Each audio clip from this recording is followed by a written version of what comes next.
देश के फूल है यारो, जिस देश का नाम हिंदुस्तान है। आज 15 ऑगस्ट છે, તમને તેની હાર્દિક શુભકામનાઓ।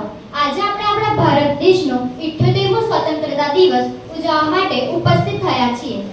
તો મિત્રો, 15મી ઓગસ્ટ આપણે શા માટે ઉજવીએ છીએ? 15મી ઓગસ્ટ 1947ના રોજ આપણો દેશ આઝાદ થયો હતો। બ્રિટિશ શાસનમાંથી આપણો દેશ આઝાદ થયો હતો। આ આઝાદી આપણને આમ જ પ્રાપ્ત નહીં થઈ, પરંતુ આ આઝાદી પ્રાપ્ત કરવા ઘણા વીર સેનાનીઓએ પોતાના પ્રાણ ગુમાવ્યા છે। આજે તેવા સેનાનીઓને આપણે નમન કરવા જોઈએ, જેમણે આ આઝાદી પ્રાપ્ત કરવા પોતાનું સર્વસ્વ બલિદાન આપ્યું હતું।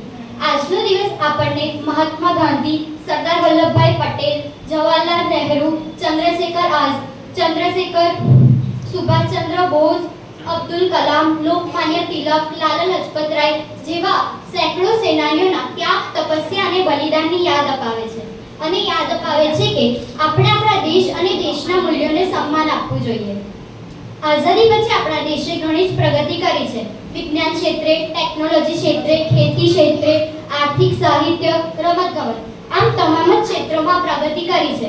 પરંતુ આજે પણ આપણા દેશમાં ભ્રષ્ટાચાર, અસમાનતા અને બેરોજગારી જેવી સમસ્યાઓ જોવા મળે છે।